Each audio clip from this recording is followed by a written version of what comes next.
group, I just, more diverse than I thought it was going to be. How many of you have gotten a call recently? You pick up the phone, you say hello, and somebody says, is this your name? Never say yes, right? Because you've, number one, told them that they've got somebody real on the line that they can try to scam. And also, my daughter got caught in this once.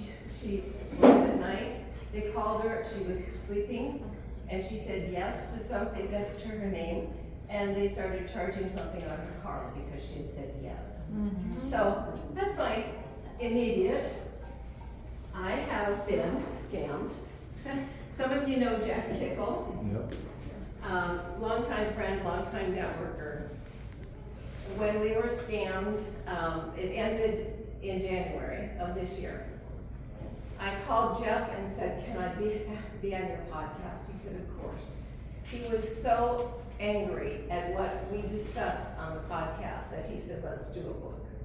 So he wrote this book for us with our story. And it's got a ton of information. I've got some copies here, but you can also go on Amazon Prime and get it for free. But I would suggest actually getting a paper copy and sharing it with people. Because I'm proud to be 77.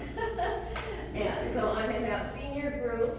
How many of you are kind of in that, in between the sandwich generation? You've got kids that you're worried about, even if they're grown, and you've got seniors in your life that you're worried about.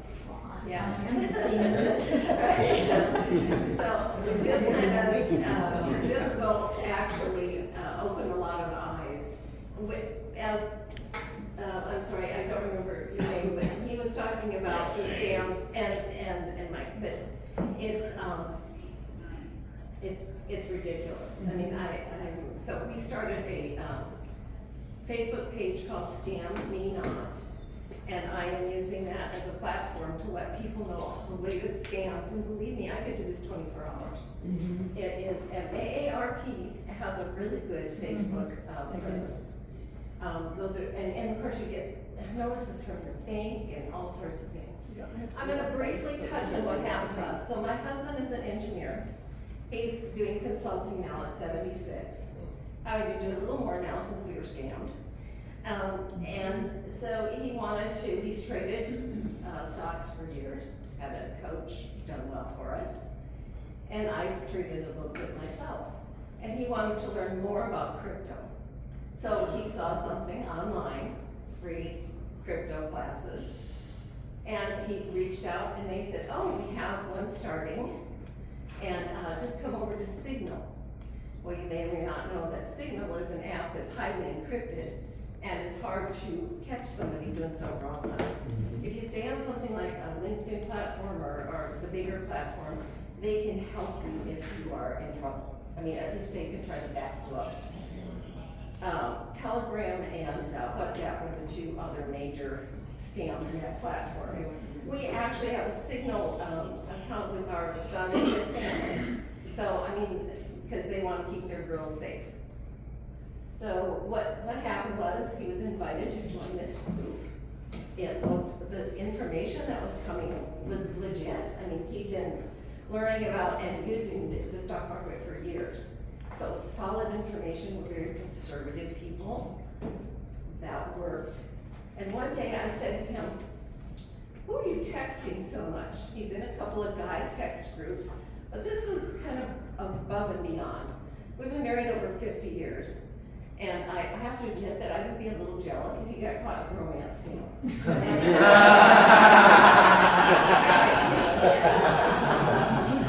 So anyway, he said, oh, I've been invited to join this training group for crypto. And I think it's a good thing. And we showed you all the things. I connected with that person named Elena. And she treated us as if we were her grandparents. You remind me of my grandparents. Yeah, she was probably some guy in Myanmar smoking a cigarette. But shortly after that, I broke my foot on the way to a volleyball game. And I had to sit with my foot out for 2 weeks, and Mike had to go out of town and work on a job. And so he showed me how to trade using their platform. Now, I had done trading this looked legitimate to me. And I was monitoring, I was writing down all the trades, I was making money. He got back, and this Elena, we got signals twice a day, so they kind of keep you on the hook. And then all these people in this group were like, oh yay, and then what are we gonna do with this money? Well, as it turned out, so Mike and I, we wanted to start a charity, we wanted to do a scholarship fund, and of course help the family, right? We've got 11 grandkids and 8 great grandkids. Wow. So, we had plans for this money. And we weren't, we didn't want to be greedy. I've never aspired to be a multimillionaire, but it looked good. And so he got back right before Christmas. We went to Costco, and he said, oh, a trade is coming on. So I said, okay, we're going into Costco, but okay. So, and I'm looking at Kerrygold butter, and he says to me, well, we're up quite a bit. And I said, okay. I'm shopping at Costco. I don't care about the trade at the moment, right? Mm-hmm. We got in the car, we started home, and he said, Mary, everything in our account is gone. And I'm trying to be calm. I'm like, it's just funny money anyway. But at that point, we put in a fair amount because it sounded like, well, this AI app, and it's, where it's a beta test, and, they get you excited that you're kind of on the ground floor. And Mike did a lot of research on Google. He Googled these people. But the trick is they were so close to real people, their information, that you kind of, your brain, how it is, like you see those things and you kind of fill in what might be the truth, and that's what happened to us. And these people were, this Elena was she would check on me, I'd be eating, how's your foot, like a friend would do. So they made, but as this was going on for about 4 weeks, we thought we were doing all right, and we could get our money after the first of the year. But I ended up selling my car, sold our camper, sold my jewelry, sold Mike's guns, and then finally we told another couple, because of course it's all secret. Don't tell anyone this is, we're doing an IPO, we don't want anyone to know. So that's just like an abuser, right? They keep you separated from your loved ones. And all right, so if you're the sandwich generation and you've got elderly parents, and these elderly parents are not wanting you to tell them what to do, that was us. I kept saying to Mike, please don't leave me destitute because I'd have to live with the kids and be bossy. It's made us that way though. That really against us. Yeah, that's what happened. So this is we had their son-in-law come over who had traded crypto successfully. He might have done a little bit, but not enough to really be, knowledgeable. And he sat and looked at the platform we were trading on, and he turned around and he looked at us and he said, I'm pretty sure it's a scam, but it's a very sophisticated scam. So after that, we had to call our son. That was the hardest day that we had. We were so shameful, and that's what gets us as older people. We are ashamed that we failed, that we were tricked. So what got me into putting this out there was I saw an AARP, they had done a little video of a woman. She said she couldn't get over the shame. I literally woke up crying every morning for 2 weeks. And then I woke up one day and got mad. And that's when I called Jeff Campbell. I thought, by darn, they stole from us. Yeah. Yes, maybe we made, all right, maybe we made some poor choices, but they stole from us. And so I got on Jeff's podcast, and that's how this book came about. And he named it Smart People Get Scammed Too. We think of ourselves as reasonably intelligent, but there are moments, especially after this. But the thing is, you think that this isn't going to happen to you. Well, it happened to about 75% of seniors. All right, almost, I think over $8 billion has been stolen from us. $8 billion in 2025 alone. It was 7.7 the year before. Austin has its own crypto with the police department.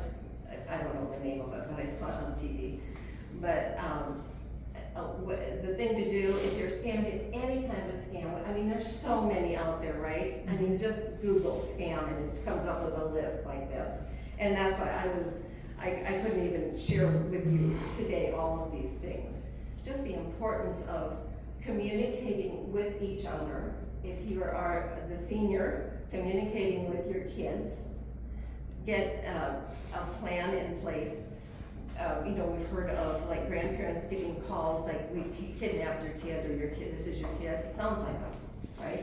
The AI is so smart and so crooked. FBI is going after the Chinese organized crime groups. That's, you know, everybody's in on it. But have a safe word in your family, whatever that might be. We have something that's related to my Scandinavian roots. But make sure everyone in your family knows that kind of thing. But as the sandwich generation, please open that conversation in a way that's not making your elders feel as if they are stupid. Because we, the boomers, we're the first generation that's old with this kind of technology. This is like, you know, we're just racing, right? I mean, our parents' technology was like, you know, the covered wagon to the car, and we're like, whoosh, like the rocket ships, right? So, with all of these things, and one of my 50-year-old neighbors, we were at a party, and I was talking about the scam, and he says, oh, everybody knows, you know, that you know, you have to look at the, for the inconsistencies in the email address. That's just one tiny little part of what's going on. And what's scary, I think, to a lot of elders is simply that they know numbers. When I got my Social Security card in 1965, I was 16, and it said not to be used for identification. Right? And I said, I used to say, when they started using it for identification, I think this is a communist plot. I may not have been right.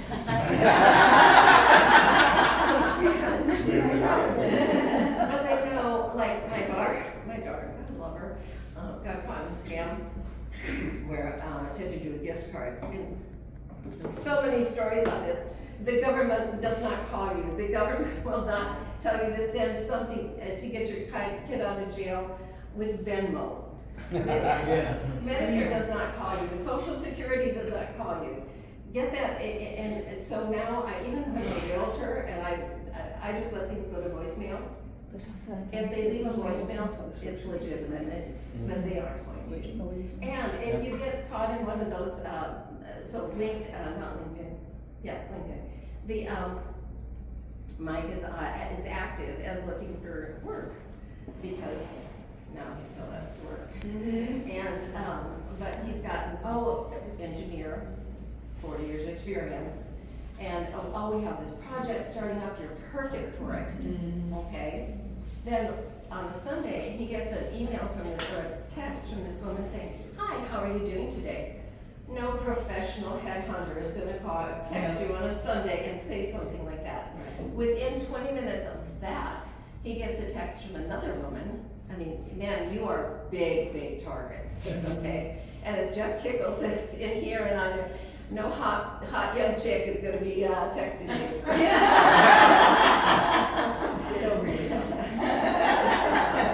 Yeah, but I'm different.